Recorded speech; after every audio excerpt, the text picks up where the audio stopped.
Ecclesiastes 5 verse 1. Guard your steps when you go to the house of God. Go near to listen rather than to offer the sacrifice of fools, who do not know that they do wrong. This verse emphasizes the importance of approaching worship with reverence and the intent to listen and learn, contrasting genuine devotion with thoughtless rituals. Bible stories. The quiet listener. In the small, bustling town of Maple Ridge, Sarah found herself overwhelmed by the noise of daily life. Between her job at the local bakery, community activities, and her personal commitments, moments of silence were rare. Yet, amidst her busy schedule, Sarah felt a growing sense of emptiness, a longing for something more profound than her routine could offer. One Sunday, Sarah decided to visit the old stone church at the heart of Maple Ridge, drawn by a desire for peace and reflection.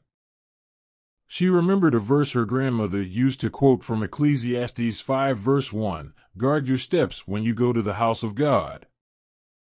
Go near to listen rather than to offer the sacrifice of fools, who do not know that they do wrong. As Sarah stepped into the church, the verse echoed in her mind. She took a seat in the last pew, choosing to be a quiet observer rather than rushing forward as she might have in other areas of her life. The sermon that day focused on the power of listening, to God, to each other, and to the quiet stirrings of one's own heart. For Sarah, the message was transformative. She realized that in her constant busyness, she had lost the art of listening, of being truly present in the moment.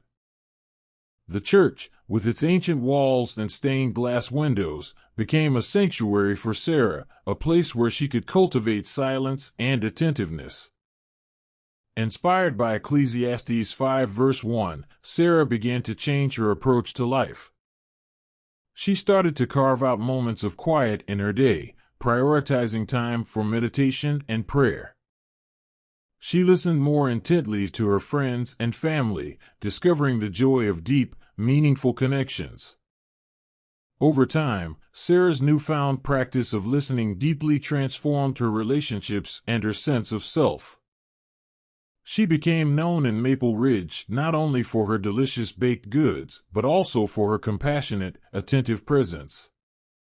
The quiet listener tells the story of how a single verse from Ecclesiastes prompted a profound shift in Sarah's life, guiding her from the noise of her daily routines to the peace of mindful presence.